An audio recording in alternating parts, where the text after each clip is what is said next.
Հարգելի գործընկերներ, սիրելի հաղորդատոներ, Պաշտպանության նախարարության մամուլի կենտրոնում շարունակում ենք չափազրույցների շարքը։ Այս պահին մեր հյուրն է քաղաքագետ Տղան Պողոսյանը, բարերարք Տղան Պողոսյան։ Պատրաստ ենք լսելու քաղաքագիտական, փորձագիտական ձեռտեսակետը, պատրաստական իրավիճակը։ Շնորհակալություն։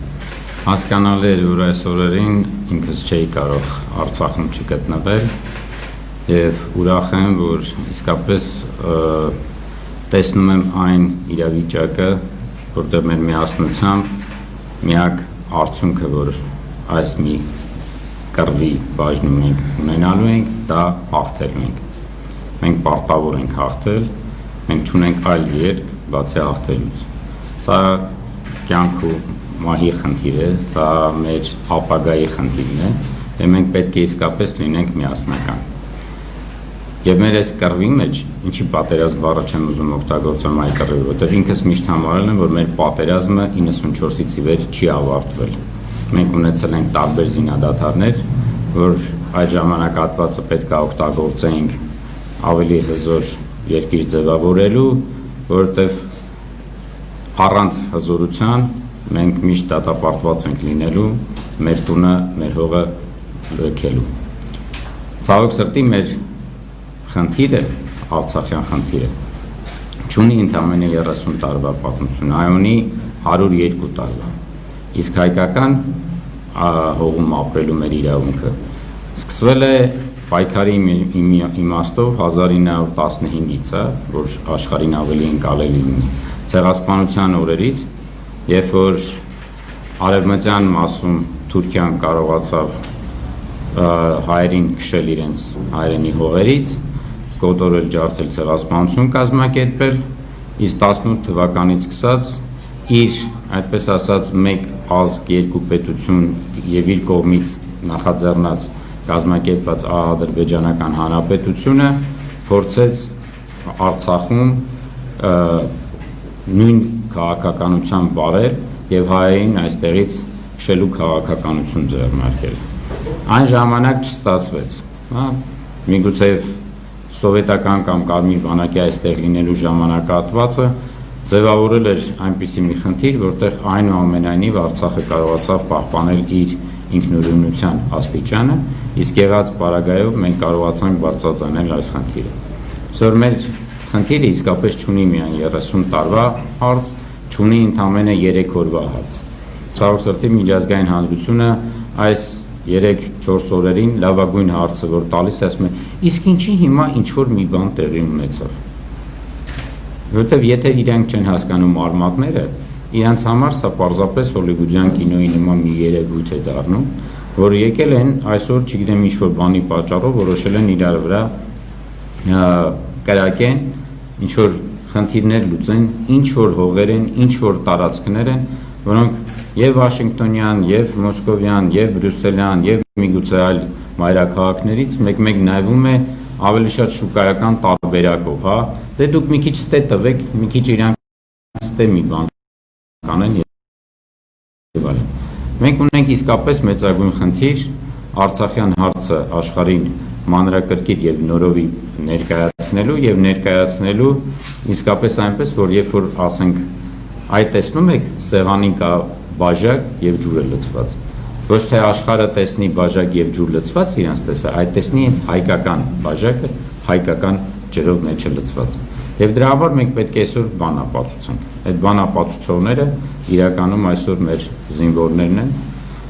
մեր հրամանատարներն են, մեր ամբողջ ազգն է, որին մենք պետք է մեծագույն շնորհակալություն ամենուր հայտնելով կարողանանք նաեւ այդ բառի իմաստի մեջ իմաստանենք, իրանց կողքին լինենք,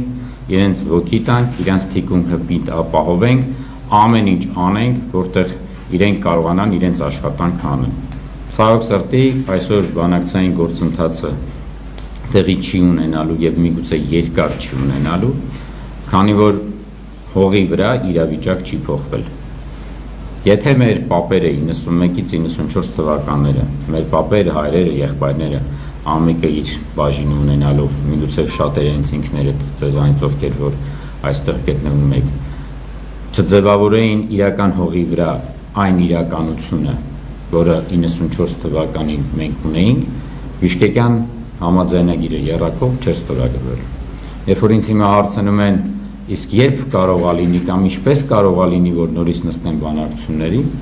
ես մի բան եմ հասկանում, եթե մենք ցանկանում ենք բանակցությունները լինեն իրական եւ ունենանք փաստաթուղթ, որը թույլ կտա էլի ժամանակ շահել հզորացնելու,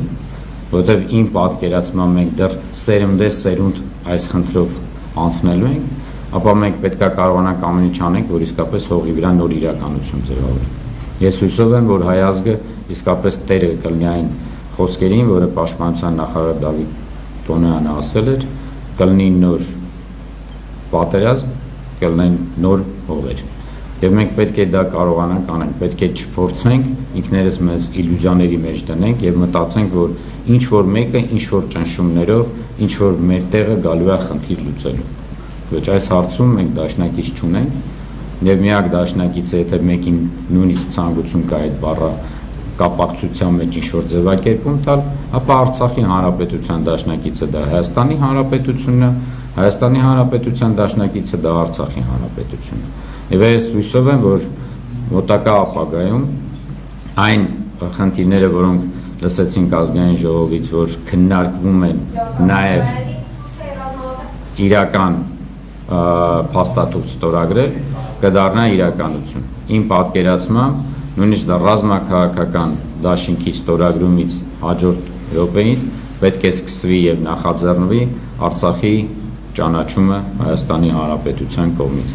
Մենք պետք է աշխարհին իսկապես ցույց տանք իրականություն փոխվելով ինչպես մեր իրավական փաստաթղթերում, այնպես էլ հողի վրա։ Հասկանում եմ, որ Թշնամին ամեն օր ավելի կորցնում է իր հույսերը շատ արագ խնդիրը լուծելու, մեր տղաները համապատասխան ջարդը տալուց են։ Միգուցե ժամանակա պետք իսկապես, որ մաշացնենք իրենց միջև վերջ, որ կարողանանք հարցը լուծենք, այնպես որ պետք է իսկապես ամեն օր հետևենք մեր բանակի խորհուրդներին, մեր պետական ինստիտուտների խորհուրդներին, կարողանանք համակարգված իսկապես աշխատենք, թույլ չտանք, որ մեր պատերազմական այլ ճակատները ընդլայնվեն։ Իսկ պատերազմական այսօրվա ճակատները մեր մոտ այնպես էլ քիչ չեն։ Դա է մարտադաշտն է, դա է դիվանագիտության դաշտն է, դա է տեղեկատվության դաշտն է, դա է լրատվությունն է, դա է ճիշտ ժամանակին օբյեկտիվ շատ արագ ներկայացումն է, դա է սոցիալական խնդիրներն են, դա է տնտեսական խնդիրներն են եւ այս ամենի հետ միասին մենք պետք է չմոռանանք, որ մատաղսերն էլ պետք է կարողանա ճիշտ գիտելիքներով, ճիշտ դաստիարակությամբ իր ամեն ինչը անցնի, որովհետև ինչպես ասեցի, սերունդ մենք այս խնդրի հետ ապրելու ենք, մենք պետք է կարողանանք մեր բաժինը այնպես անենք, որ ճիշտ ձևով փոխանցենք ավելի լավ պայմաններ մեր երեխաների զարգացման, հզորացման համար։ Հիմա կցանկանայի նաև երկու խնդիր ներկայացնեի, թե ինչի վերջի ժամանակ շատ է ավելի շատ խոսում Թուրքիայի ներգրավման մասին։ Տարածաշրջանում ձևավորվել է մի իրավիճակ, որտեղ Ադրբեջանի մի քանի տարվա փորձերը երևի ապացուցել են նույն ազգ երկու պետություններին, որ Ադրբեջանի բանակը Իրանից չի ներկայացնում որևէ մի լուրջ խնդիր եւ իրենք էլ չեն կարող իրենց հարցերը լուծեն։ 2016 թվականը կամ 2020 թվականի հուլիս ամիսը։ Եվ ոնց որ թե քաղաքական որոշում են կայացրել երկու այդ պետությունները մեկ ազգ լինելով, որ այլևս թուրքական զինուժը պետք է գա եւ կարողանա գործողություններ անի իրենց նպատակներին հասնելու համար։ Թուրքիան փորձում է տարածաշրջանում այդ նոր դերակատարումը գտնի, կուզենակ դա պանդեմիայով ապահովեք, կուզենակ հասկանաք աշխարհի փոփոխությունները, որոնք տեղի են ունենում, շատ երկրներ միայն իրանցով են փակված զբաղված, այս պանդեմիան բերեց մի բանի, որտեղ շատ երկրներ փակվեցին, ինչպես մենք ենք մեր տներում փակվում եւ փորձում մեր խնդիրները լուծենք, եւ այնպես ասած միջազգային հանրության շրջանակներում այլևս կապերը այնքան ուժեղ չէին։ Եվ ինքը սկսեց իր քաղաքականությունը ինչպես Սիրիայում, Լիբիայում, հիմա էլ հարավային Կովկասում, փորձելու ասել, որ իրենք նոր երկիր են, նոր շունչ են, Էրդողանի նոր ասմանիզմով, Աթաթուրքից ավելի լավ տղա երևալու իմաստով, փորձում է այսօրվա դրությամբ իր դերակատարությունը ամրապնդել եւ նույնիսկ աշխարհին նոր, այդպես ասած, ծանրակշիռ երկրի հայտ ներկայացնել։ Եվ սրանից ելնելով տեսնելով որ Ադրբեջանը ինքը մենակով չի կարողանում որևէ բաներ անի, իմ պատկերացմամբ իրենք նաև նախաձեռնեցին ամեն ինչ անել, որ այսօրվա ռազմական գործողությունները նախաձեռնեն եւ կարողանան իրենց մասնակցությունը բերեն։ Դրանն է վկայում 4000 այդ իրենց նայովնիկների կամ վարձկանների մասնակցությունը, դրան է ներկայացնում, որ 2 ամսից ավել թուրքական ռազմական ուժերը հենց բումը ինչպես թուրքական գտնվում են Ադրբեջանի տարածքում պերմանենտ այդպես ասած նոն-ստոպ իրավիճակով ռազմական զինավարժությունների շրջանակներում եւ այս 2 օրը ինչպես 3 Հայաստանի Հանրապետության օդային տարածքը խախտելու, այնպես էլ Արցախի Հանրապետության այսօր տարածքները խախտելու, Մարտակերտի վրա կրակելու տարբեր գործողություններ անելով ապացուցում է, որ նաև ինքն էլ այլևս չունի վստահություն ադրբեջանական զինված ուժերին եւ իր վրա ստանձնել ու այդ դերակատարում անում։ Պարտավոր ենք այս ամենը ներկայացնել աշխարհին, բայց դրա հետ միասին պետք է հասկանանք, միայն ներկայացնելով մեր ճշնամին չի վերանում։ Մեր համար դա միևնույն է ամեն օրվա պատերազմ է, որը մենք պետք է տանենք։ Այսօր մենք այսօրվա դրությամբ իսկապես պատերազմում ենք թուրք-ադրբեջանական դաշինքի դեմ եւ շատ ժամանակ հենց թուրքական բանակի դեմ, իրենց սպաներով, իրենց մտածելակերպով, իրենց մեթոդաբանություններով եւ հենց արդեն այլևս իրենց զենքերով։ Արագ չի ավարտվելու այս ամեն ինչը, մենք ինքներս պետք է պատրաստ լինենք եւ պետք է հասկանանք, որ իսկապես մեր տղաները գտնելու են բոլոր մեխանիզմները կարողանալ մեր խնդիրը անել։ Մենք մեր հողից կարճված ենք։ Ինչքան էլ ծանր լինի, ինչքան էլ ռազմական գիծը աճ ու ձախ պատտվի, մեկավերջում պետք է կարողանանք նոր իրականություն ապահովենք, ամենուր պետք է լինենք կանգուն, ամուր, պինդ եւ գնանք առաջ։ Իսկ հիմա այլ խնդիրներ, թե տարածաշրջանում նաեւ ինչ փոփոխություններ կարող են լինել այս Թուրքիայի բանում։ Եվ այստեղ իմ կոչս ավելի շատ լինելու է նաեւ այն երկրներին, որոնք ունեն իսկապես այդպես ասած ազգային շահեր այս տարածաշրջանում։ Եթե շատ երկրներին թվում է, թե իրանք կարող են հանգիստ ապրել այդ 4000 վարձկաններից հետո, հա, որ լավ մի մասին արցախյան եւ հայկական զինուժները ասացին ուղարկեցին իրենց Ալլախի մոտ։ Բայց այն մյուս մասը, որ այնտեղ մնալու է, նա իմ պատկերացնում այլևս չի տեղափոխվելու Սիրիա կամ չի տեղափոխվելու այլ տեղ։ Իրենց համար ամենահարմար տեղը որ գնալու են, դա լինելու է դեպի հյուսիս, եւ իմ պատկերացմամբ Ռուսաստանը հետո ավելի մեծ խնդիրներ է տեսնելու հենց ջիհադիզմի տարածման իր համար, եւ ինքը պետք է հենց այսօրվանից նաեւ գիտակցի, որ այդտեղ կան ավելի հեռահար քայլեր, որը Թուրքիան միշտ ասել է, որ ուզում է մեծ թուրանը վերականգնի։ Այն որ արդեն շատ երկրներ եւ հատկապես եվրոպական մայրաքաղաքներ կոչով դիմում են Ռուսաստանին եւ Թուրքիային օգտագործելու իրենց յուրահատուկ ազդեցությունը հարավային Կովկասում, որ կողմերին կանգնացնեն։ Սա պետք է նաեւ լինի նշան համանախագահող ինստիտուտին, որ ոչ թե իրանց են կոչ անում, այլ արդեն առանձին նաեւ Թուրքիային, հա? Եվ հասկանալի է, երբ նախկինում ասում էին համանախագահները շրջանակներում եկեք բանակցեք, ապա հիմա ոնց որ թե ավելի շատ դրանից հետո գալիս է խնդիրը, թե Ռուսաստանն է, դե բոլորս գիտենք ժամանակի Ռուսաստանն էր ներազդում ինչ որ խնդիրների համար, բայց հիմա նաև Թուրքիան է ավելաց։ Արդյոք Ռուսաստանին այսօր պետք է այս տարածաշրջանում Թուրքիայի այդ ձևի ազդեցությանը։ Դա մի կողմից, իսկ արդյոք նույն Ադրբեջանին է դա պետք է։ Չէ՞ որ Ադրբեջանի ներսում էլ այսօր կան մեծ խնդիրներ նույն Ալիևի եւ Փաշաևի կլանների խնդիրների մեջ, որոնք իրենք պետք է գիտակցեն, թե դա ուր է տանելու։ Դրա հետ միասին կան մեծ խնդիրներ կարող է ձևավորվել Թուրքիայի ներսում, եւ իմ պատկերացմամբ շատ մի մեծ կոմպոնենտ նաեւ այն, որ Թուրքիան մի փոքրիկ sense ասած գաղտնիք ասեմ, հոկտեմբերին համանախագահները պատրաստում էին արդեն նստեին բանակցությունների Հայաստանի եւ Ադրբեջանի նոր արտաքին գործերի նախարարի հետ, հա։ Այդ տեսակի տեղեկություն կա, որ համանախագահները աշխատում են հոկտեմբերին հանդիպումին։ Երբ որ դու նախապատրաստում եւ աշխատում ես, բայց դրա տեղակ սկսում ես պատերազմ, ինչը նշանակում է Ադրբեջանին ինչ որ մեկը դրթել է, որ այսօր այս տեսակի քայլ պետք է անես։ Այստեղ նորից եմ ես պատկերացնում, որ կան խնդիրներ, որոնք այսօր Թուրքիայի ներսում ստիպել են իրեն գնալ այդ գործողություններին եւ առաջ տանել։ Եվ եթե ճիշտը խոսենք, իմ պատկերացմամբ դա մեծագույն ֆինանսական իրավիճակն է, որտեղ թուրքական արժույթը շատ մեծ գավիժում է ապրել։ Եվ իմ պատկերացմամբ իրենց ցանկությունը եղել է, որ շատ արագ բլիցկրիգով Ադրբեջանը կարողանա ինչ որ մի բան անի եւ հնարավորություն տա, որ ասի Թուրքիայի ազդեցությունը մեծացավ, դրանով միգուցե եւ նպաստի թուրքական լիրայի բարձրացմանը, հաշվի առնելով նաեւ իրենց կենտրոնական բանկի վերաֆինանսավորման բարձրությունը, բայց ես ուրախ եմ, որ Արցախի պաշտպանության բանակը թույլ չտվեց, որ այդ իրավիճակը գնա եւ թուրքական լեռան նույն ձևի գահավիժումը եւ թող Թուրքիան իմանա, որ այո, հայ ազգը պայքարելու է նաեւ Թուրքիայի դեմ առանց մտահոգվելու իրանց քանակից կամ իրանց երկրի մեծության կամ փոքրության կամ անունից։ Այստեղ կա մի հատ նաեւ շատ կարեւոր խնդիր, որ մենք նաեւ աշխարհին պետք է բացատրենք այս բոլոր խնդիրները, հաշվի առնելով, որ նույն Թուրքիան ունի միջազգային մեծ պարտք 60 միլիարդ դոլար, եւ այդ մեծ պարտքի պարկատերերը այսօրվա նույն եվրոպական երկրներն են, որ կոչ են անում, որ Թուրքիան ինչ որ դերակատարություն ունենա։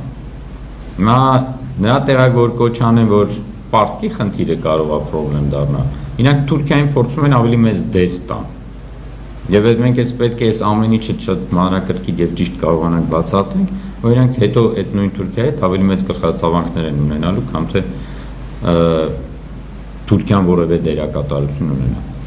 Իսկ Թուրքիան ոնց որ թե բաց տեքստով ասել է, որ այլևս ինքը Ադրբեջանի հետ է, ինքը կողմ եւ որևէ դերակատարություն չի կարող ունենալ, հայակառակը նույնիսկ զորք է ուղարկում եւ ինքն էլ պատերազմում է։ Պետք է այս ամենը բացատրել ինչպես Թուրքիայի ընկերներին, այնպես էլ նաեւ Թուրքիայի ոչ բարեկամ երկրներին եւ կարողանալ ձևավորել մեր համար դիվանագիտական դաշտում մեր համապատասխան պայքարի հնարավորությունները։ Աշխատում է հայկական դիվանագիտությունը այդ ուղղությամբ եւ ես ուրախ եմ, որ մենք ամեն օր տեսնում ենք ավելի նոր ու նոր հայտարարություններ, ինչպես այսօր եւ Ռուսաստանի Դաշնության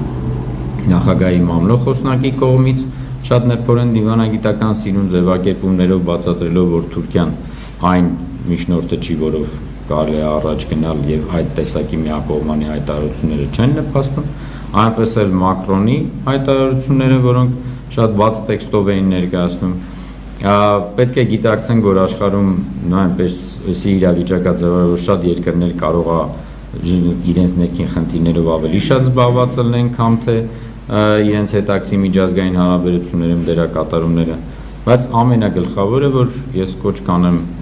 մեզ, ինչպես բոլոր հայերին աշխարհում համանյութությանը, որ ամենագլխավոր գրավականը մեր անվտանգության ապահովմանը, դրա մասին կրկնել եմ միշտ, չեմ օգնելու, ել եմ ասելու, դա մեր ազգային միասնականությունն է։ Ուրախ եմ, որ այսօր հայ ազգը միասնական է, ուրախ եմ, որ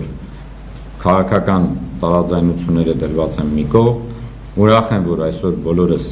կարողանում ենք միասին աշխատել, միասնական համախմբվել, ուրախ եմ, որ շատ ու շատ սիմվոլիզմի նման տեսակետից, բայց դրա հետ միասին շատ մեծ կարևոր միասնականության ուղղված մեսիջներ են տեղի ունենում Արցախում, ինչպես երեք Արցախի նախագահ Արայիկ Հարությունյանի կողմից հանդիպումը բոլոր ներկա ու նախկին բարձրաստիճան զինվորականներին, այնպես ասոր Արտուր Թովմասյանի կողմից ազգային ժողովի բոլոր նախագահներին, իրականում հուսով եմ եւ շատ ուրախ կլինեմ, որ տեսնեմ, որ դա միայն Արցախի հանրապետությունում չի լինելու, այլ դրա հետ միասին Հայաստանի հանրապետությունում, որովհետեւ մենք մեկ հայրենիք ենք եւ մեկ Հայաստան ենք եւ պետք է կարողանանք այդ միասնականությունը նաեւ ապահովել ամբողջական մեր միասնության մեջ։ Հուսամ, որ այդ միասնականությունը չի ավարտվի այն օրը, երբ որ մեր տղաները հողի վրա կփոխեն իրականությունը։ Այդ միասնականությունը այլևս կշարունակի նրանից հետո նաև ուզում ենք անվանենք խաղաղ ժամանակ, ուզում ենք անվանենք այն ժամանակահատվածի համար, որտեղ մենք պետք է հզորանանք ապրելով առանց կրակոցների առաջնագծում։ Այսքանից մնացած երևի արդեն հարցերով եթե կլինի։ Շնորհակալություն, ընտրեմ։ Անի Ավելյան, Անի Հաստատեսություն, Բաբա Օսյան, հայկական կողմը հայտնում է Թուրքիայի ինտենսիվ ներգրավվածության մասին առնվազն ռազմաօդային օպերացիաների ժամանակ եւ թուրքական կողմը չի պատրաստվում առայժմ ընդունել սա։ Հայկական կողմը նշում է, որ ունի ապացույցներ։ Ինչով կարող է ավարտվել այս ամենը, ինչ հետևանքներ կարող է ունենալ Թուրքիայի համար այս ներգրավվածությունը հերքելը։ Նայեք, պարզապես երբ որ գալիս է խնդիրը տեղեկատվական դաշտի պայքարի մեջ հայտարարությունների մակարդակով, դրանք հայտարարություններ են։ Հայկական կողմը ասում է, Թուրքիան բնականաբար ասել է, չէ, դե մենք դες բան չենք, ով մենք, ինչ եք ասում, չէ, F-16-ը մերը չի, չգիտեմ, օդից երբևէ Ադրբեջանը չի առել, որտեղից է դառը, Ադրբեջանը դից ասում է, մենք սկիթենց ինքնաթիռներ չունենք, բայց որտեղից հայտնվեցին F-16-ները։ Դրանից հետո բերում ես հազարավոր փաստաթղթեր, թե ինչպիսի թռիչքներ են եղել, երբ են եղել, որ ժամանակ են եղել, ոնց են գնացել, էլ չասած այդ 4000 վարձկանների, էլ չասելով, որ ամեն օր նաև կարելի է գտնել, որ թուրքական բարձրաստիճան զինվորականները այսօր գտնվում են Ադրբեջանում, տարբեր զինվորական իրենց ինստիտուտներում եւ նույնիսկ միգուցեւ կան։ Հասկանալի է, որ նույնիսկ ամեն այդ թղթերը տալու մարդկանց մոտ կձևավորվի կամ միջազգայինում հավատ, որ լավ հայերը ճիշտ էին։ Հա մենք տեսանք, որ Թուրքիան sense բաներ արել։ Բայց հիմա բերեմ մի հատ փոքրիկ համեմատությունը, դից որոշենք ինչի կարող ազնի։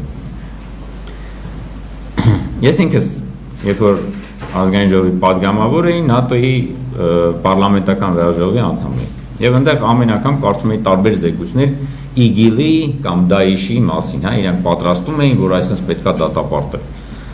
Երբ որ գալիս էր խնդիրը, ասում էի Ժորժ ջան, իսկ այդ մարդկանց ֆինանսավորումը որտեղից է գալիս։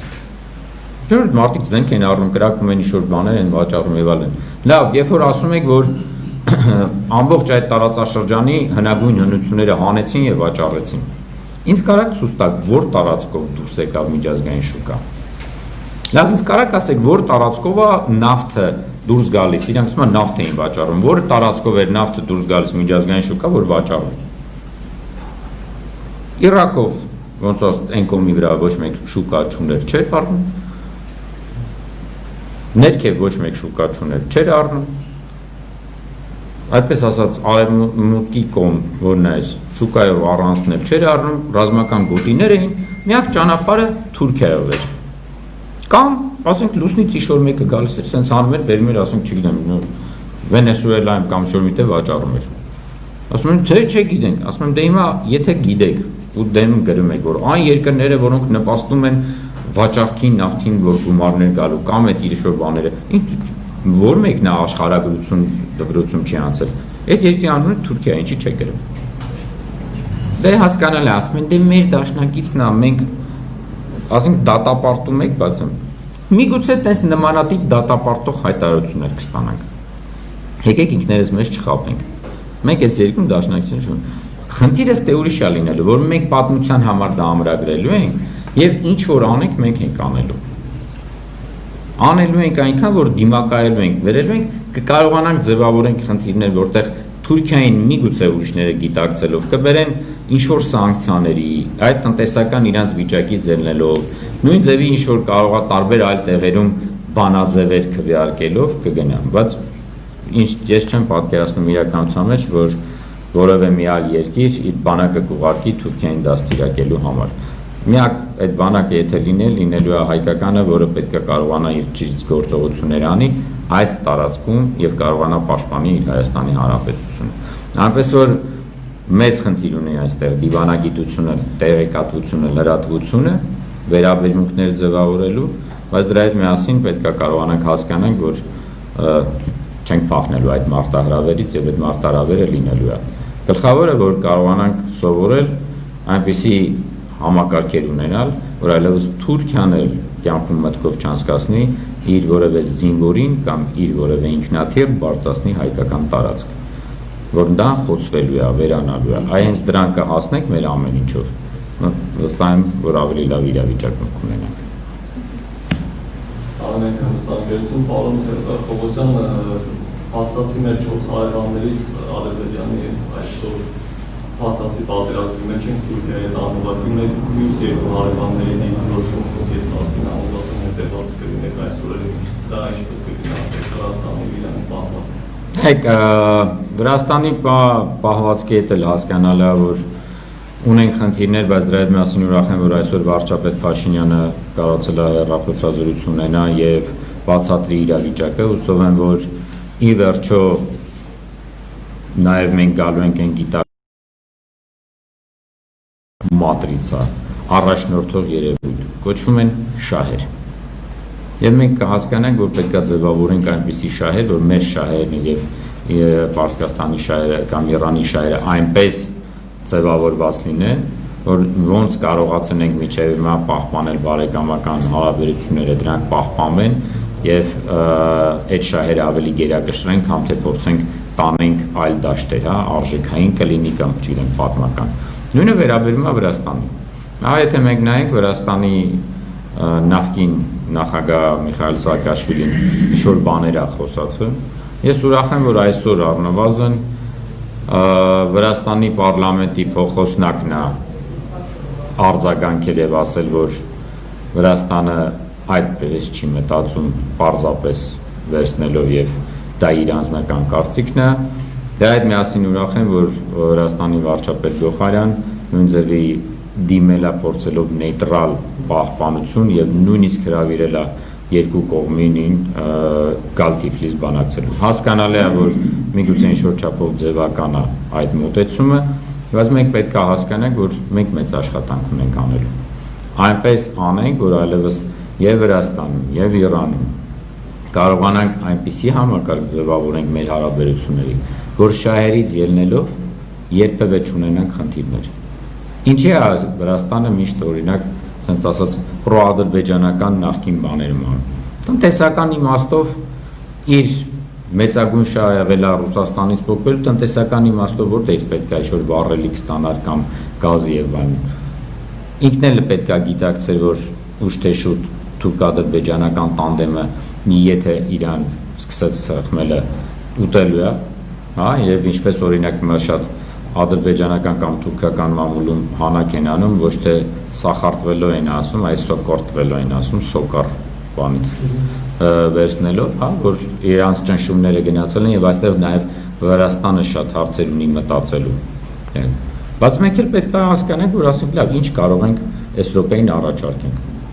Հիմա որ ասենք չկան հնարավորություններ, համաձայն չեմ։ Չկան, ստեղծենք։ Այդ մոտեցմամբ մենք պետք է աշխատենք։ Մենք պետք է միշտ դեպի ապագան նայենք։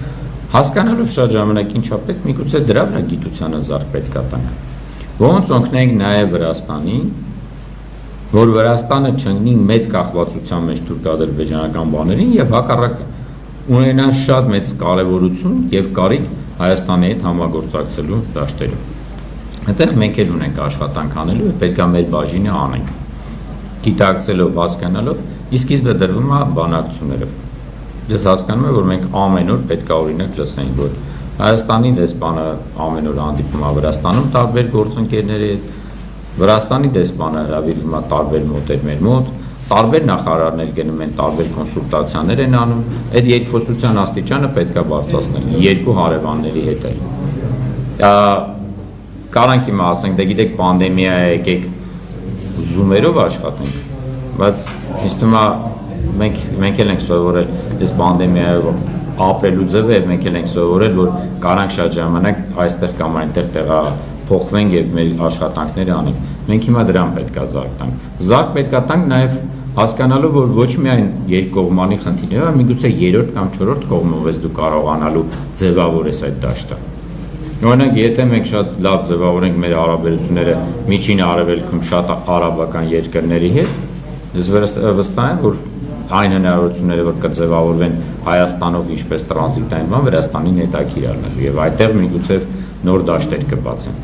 Հա, ուրեմն մենք պետք է աշխատենք աշխարհին նայելու եւ մեր դիվանագիտությունը զարգացնելու այնքան, որ նաեւ մեր հարևանների համար պարզապես չդառնանք տարածք կամ դե լավ չունենք պատմական ինչ-որ խնդիրներ, դե եկեք հարևան եկել իսենց իրար հետ յոլա գնանք, այլ նաեւ ձևավորենք այդ շահերի կախվածության դաշտը, որտեղ ամեն անգամ իրենք ցանկացած որոշում ընդունելուց խոսք ասելուց մտածեն, կարող է այս մի նախադասությամբ կամ այս բառով հանկարծ վնասեմ հայկական շահերին եւ դա նաեւ իմ համար խնդիր է։ Մենք ունենք մեծ աշխատանք այստեղ, ես հուսով եմ, որ այս տեսակի իրավիճակները մեզ պետք է բերեն այդ նոր մտածելակերպի ձևավորմանը եւ մենք նորովի պետք է մեր մոտեցումները մշակենք եւ ներկայացնենք։ Հուսամ, որ այս խոսքերը պարզապես այդպես չեն ասում, ինչպես նույն ձևի իմ կոչս, որ մեր միասնությունը թող այս անգամ գոնե ամեն անգամ տենց էր պատերազմական վիճակը գալիս էր միասնական էինք դառնում։ Հետո մի քիչ խաղաղվում էր, նորից սկսում էինք ավելի շատ իրար բսկլտել, կամ թե հասկանալ, որ աշխարհում ունենք այլ թշնամի, որը մեզ ուզում է վերացնի։ Ոչ մի ուրիշ հայ չի ինձ ուզում վերացնի, բայց կա թշնամի, որ ինձ ուզում է վերացնի, բայց մենք իրար մեջ էինք հարցեր լուծում։ Հիմա հույս եմ, որ սրանից հետո առնվազն գոնե այդ միասնության արժեքը այնքան ենք գնահատելու, որ այլևս թույլ չենք տալու նախկին նաև սխալները գնանք եւ միայն ապագային ենք նայելու։ Մեկ-մեկ պարզապես ներողություն խնդրելով, մեկ-մեկ պարզապես շնորհակալություն ասելով, բայց գտնելով ոնց են կարողանալու իրար հետ ուսուսի կանգնենք խրամատում։ Շատերը երևի լսել են, առաջ անգամ չեն, որ կյանքում խոսում եմ, բայց այս նախադասությունը շատ եմ ասել։ Ամեն նախադասություն, ամեն բառ ասելուց միշտ մտածի, կարող է դու վաղը հայտնվես խրամատում այդ կողքին եւ իրար թիկունք պետքա պահեք։ Մենք եկել ենք այսօրվան ենք ասել։ Ես չեմ ցանկանա, որ մենք այլևս այս գաղափարի կարևորությունը նորից իրականությամբ ստուգենք ապագայում։ Այդ պարզապես այսօրվա հիշելով ամեն անգամ հասկանանք, որ այլևս սենց չեմ խոսելու հայերի հետ։ Եվ վստահ եմ, հենց որ այդպես անենք միասնականությամբ մեր ոչ միայն ռազմական, այլ նաև գիտական, ռազմաարդյունաբերության, տնտեսության, սոցիալական խնդիրներում այնպիսի նոր մեխանիզմներ, նոր իրականություն կարող ենք ձևավորել, որտեղ իսկապես մեր հարևանները մեր հետ իրենց հենց սեփական շահերից վազեն գան մեր հետ համագործակցելու, այլ ոչ թե պարզապես, որովհետև դե աշխարհագրությունը տենցն է։ Շնորհակալություն։ Այլ հարցեր։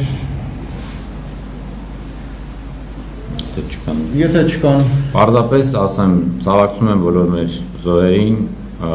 իրենց ընտանիքներին, Աստված հոգիները լուսավորի,